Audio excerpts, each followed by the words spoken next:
Bwana tuongezee imani. Naam, siku ya leo ni siku ya 8 kati ya siku 26 za kujenga daraja kati ya Agano la Kale na Agano Jipya. Daraja letu akiwa ni Kristo mwenyewe. Kwa nini? Kwa mafundisho yake, kwa maisha yake, kwa ishara, kwa miujiza na maajabu aliyoyatenda. Ikiwa ni siku ya 8, imempendeza Mungu tuweze kujifunza kwa habari ya msamaha. Namna ambavyo msamaha ulikuwa ukitizamwa katika Agano la Kale, lakini pia daraja letu Kristo Yesu anatuambia nini katika Agano Jipya. Mpendwa katika Bwana, vitabu vyetu vya siku ya leo vitakuwa vitabu viwili. Kitabu cha kwanza ni Injili ya Mathayo na cha pili ni Injili ya Luka. Katika Mathayo ni Mathayo 18 kuanzia mstari wa 21 na 22. Na katika Injili ya Luka ni ile Luka 17 kuanzia mstari wa kwanza mpaka wa 5. Mpendwa katika Bwana. Sasa katika Injili ya Mathayo ile 18 kuanzia mstari wa 21, Petro tunaanza kumuona pale Petro anamwendea Yesu akimuuliza swali kwa habari ya kusamehe, kwa habari ya msamaha. Petro anamwambia nini Yesu? Kisha Petro akamwendea akamwambia, Bwana, ndugu yangu anikose mara ngapi nami nimsamehe? Anauliza swali Petro.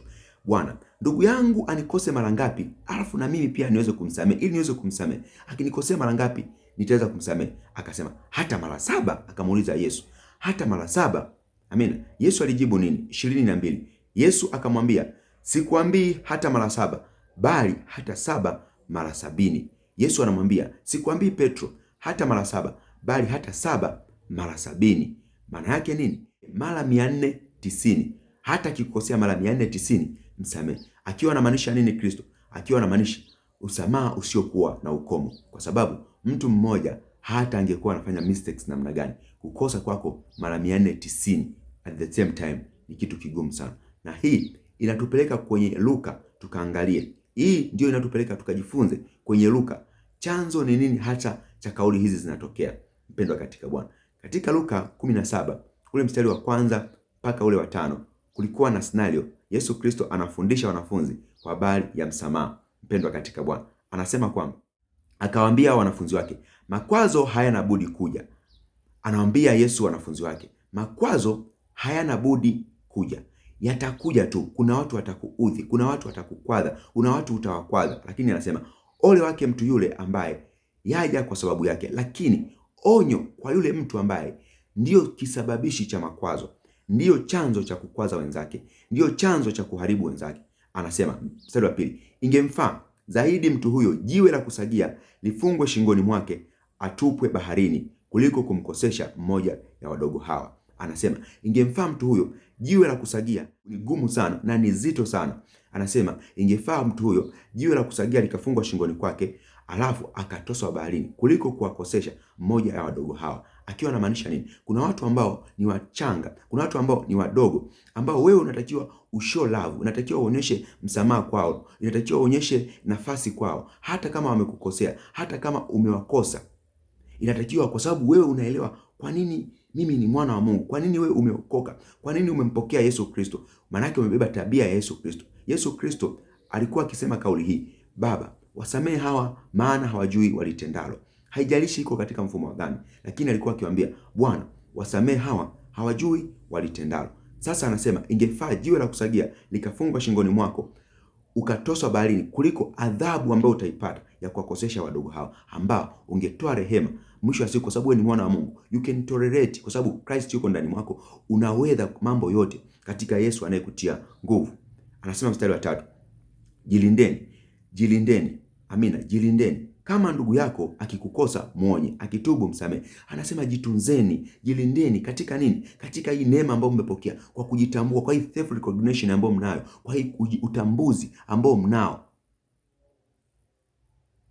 That self determination ambayo tumeipokea, huo upekee ambao wa kuitwa mwana wa Mungu, wa kuvaa chapa za Kristo ndani mwetu, wa kuvaa uungu ndani yetu, ya kuvaa utukufu wa Mungu sisi. Tujilinde. Kama ndugu yetu akitukosea, akija kutubu, anasema tumsamehe.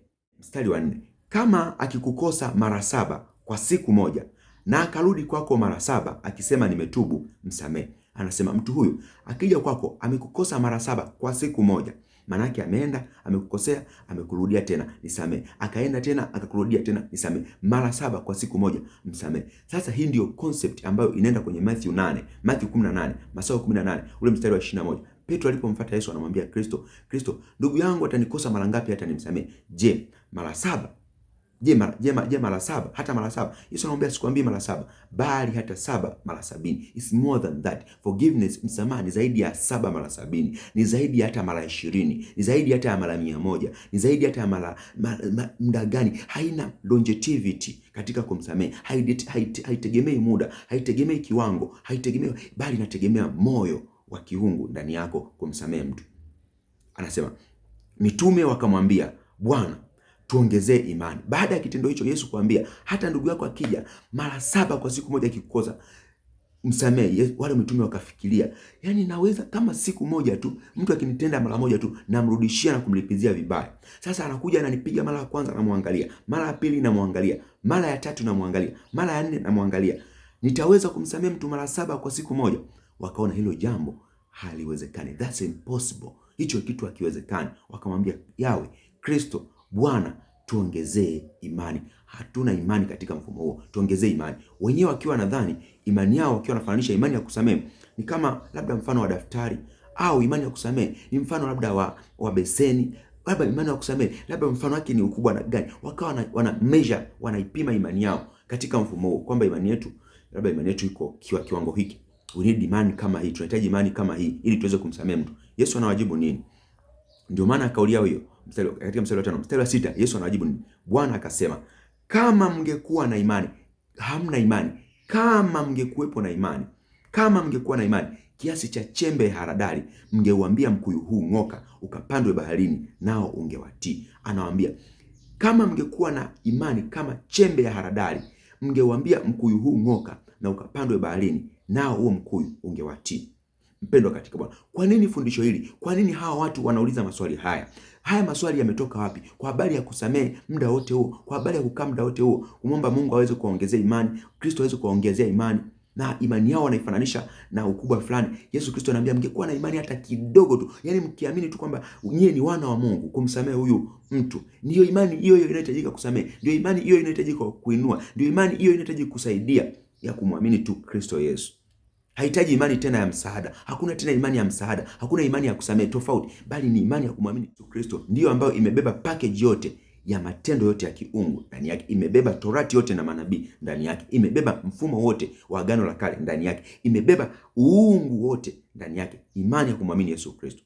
Ndio maana anawaambia hivi, mkiwa na imani kama chembe ya haradali, ndogo sana, kusema tu Kristo na kukubali Yesu Kristo kuwa ni Bwana Mwokozi wa maisha yangu na kujitambua. Yani hapo kisha kubali, maana umetransform, umebadilisha akili yako na ukatambua kwamba mimi ni mwana wa Mungu. Kitendo hicho, maana hiyo imani ndio inakufanya uweze kutambua kwamba wewe ni mwana wa Mungu. Kwa kutambua kama wewe ni mwana wa Mungu, mwisho wa siku utaweza kusamehe kama Kristo alivyosamehe, utaweza kurehemu kama Kristo alivyorehemu. Tulijifunza jambo hili hata katika ile siku ya 7 ambayo tulikuwa tukiangalia kwa habari ya kuwapenda adui zetu. Tukajifunza kile kitabu cha Tito 2 kwamba neema ndio inayotufundisha kuishi katika utauwa, haki, usafi na mambo yote mazuri.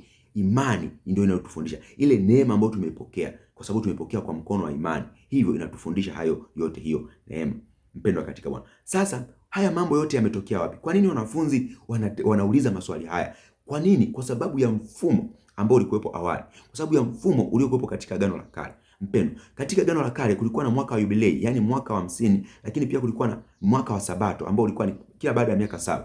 Hii mwaka wa Yubilei ulikuwa kuna maachilio yanafanyika na kusamehe watu. Kwa mfano mtu alikuwa alichukua ardhi yake, baada ya miaka 50 unamwachia ile ardhi. Lakini kwenye mwaka wa Sabato kulikuwa na scenario nyingine. Hii scenario ni kwamba ili uweze kumsamehe mtu deni lako uliomkopea muda mrefu, utasubiri mpaka miaka 7. Alafu utakuwa unaitwa mwaka wa Sabato, mwaka wa mapumziko, mwaka wa kuachilia. Inabidi umsamehe mtu huyo deni lako. Lakini kumbuka, ni kwa Waebrania ilikuwa mfumo huo. Kwa mgeni ulikuwa unalipa deni, lakini kwa Mwebrania mwenzako unasamehe. Na jambo ambalo tulikuwa tumejifunza huko toka tunaanza siku ya kwanza, siku ya pili tulikuwa tunajifunza kwa habari ya jirani yako ni nani. Jirani yako ni nani? Nani ni mtu wako wa karibu? Siku ya pili tuliangalia yule Msamaria, jirani yako, akiwa anauliza jirani yako ni nani? Yesu akawafundisha kwa habari ya jirani yake, mtu ni nani? Mtu wake wa karibu ni mtu ambaye yoyote ambaye anakuzunguka katika Agano Jipya, si Mwebrania mwenzako, si nani, kwa sababu Mlawi alikuwa ni Mwebrania akashinda kumsaidia Mwebrania mwenzake. Mkwani alikuwa ni Mwebrania akashinda kumwebrania, lakini kumsaidia Mwebrania mwenzake. Lakini tunamuona mtu Msamaria kutoka nje anamfanya yule mtu kuwa jirani yake. Kwa nini wanafunzi wanadai kuongezewa imani? Kwa nini wanadai hichi kitu kwamba Bwana tuongezee imani? Kwa sababu ya system ya Agano la Kale, jinsi ambavyo ilikuwa katika habari ya msamaha. Mwaka wa Sabato ndipo mwaka ulikuwa wa maachilio. Katika kitabu cha Kumbukumbu la Torati 15 ule mstari wa kwanza anasema kwamba kila miaka 7 mwisho wake fanya maachilio. Na jinsi ya maachilio ni hii: kila mkopeshaji na akiache alichomkopesha mwenzie, wala asimlipize mwenzie wala nduguye, kwa kuwa imepigwa mbiu ya maachilio ya Bwana. Waweza kumtoza mgeni, lakini kila uiwacho kwa ndugu mkono wako utamwachilia. Lakini hawatakuwako maskini kwenu, kwa kuwa Bwana atakubarikia kweli kweli katika nchi ya kupayo Mungu wako, uimiliki iwe urithi wako. Katika Agano la Kale tumeona mfumo ambao ulikuwepo wa maachilio, wa kumsamehe mtu kitu, wa kuachilia jambo. Ni kwa habari ya mwaka fulani au kipindi fulani au namna fulani, ndipo ambapo mwaka unatakiwa ufanye maachilio. Lakini katika Agano Jipya Kristo Yesu anatupatia mfumo mpya. Maana yake even 7 times 7, yani hata 7 mara 70 unalilive, unaachilia katika siku moja. Even one day unafanya hicho kitendo. Ni jambo la ajabu, ni jambo la kushangaza, ni jambo ambalo ni kuu sana. Akiwa anamaanisha nini? Katika Agano Jipya ambalo tumefika, namna ambavyo utukufu wa Mungu utakaotokea, we don't know the time, hatujui muda wala dakika ambao mwana wa Adamu atakao kuja. Kwa kama hatujui hicho kitu, kwa jitahidi kuwa mtu wa kuachilia.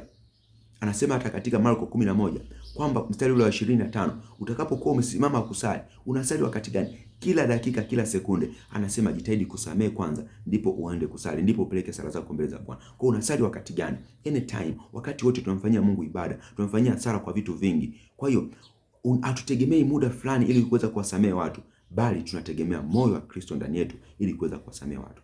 Mpendwa katika Bwana, ndilo jambo ambalo Kristo Yesu alikuwa akilifundisha mahali hapo, kwa habari ya kusamehe, kwa sababu ya taratibu za wale watu wa zamani, lakini na taratibu mpya ambazo zimetokea kwa Kristo Yesu, ambavyo inakuwa anawaambia mfano wa imani kama ya chembe ya haradali inaweza ikawaambia mkuyu huu ng'oka na ukatoswe baharini na ukatii. Ni kweli kabisa. Utaweza kuambia tabia za zamani zote, kwa kumwamini Kristo, zote zinaachilia na kuondoka, kwa sababu ameingia Mungu, amekaa ndani yako, hivyo amekufanya kuwa kiumbe kipya kabisa. Mpendwa katika Bwana, natumaini video hii ya kuhusu msamaha kwa habari ya Agano la Kale na Agano Jipya tumejenga daraja. Mpendwa katika Bwana, kama hujasubscribe uweze kusubscribe ili uweze kupata video zetu mara kwa mara pindi tunapozi-upload. Neema ya Mungu itokayo kwa Yesu Kristo iwe pamoja nawe. Nikutakia siku njema. Shalom, shalom.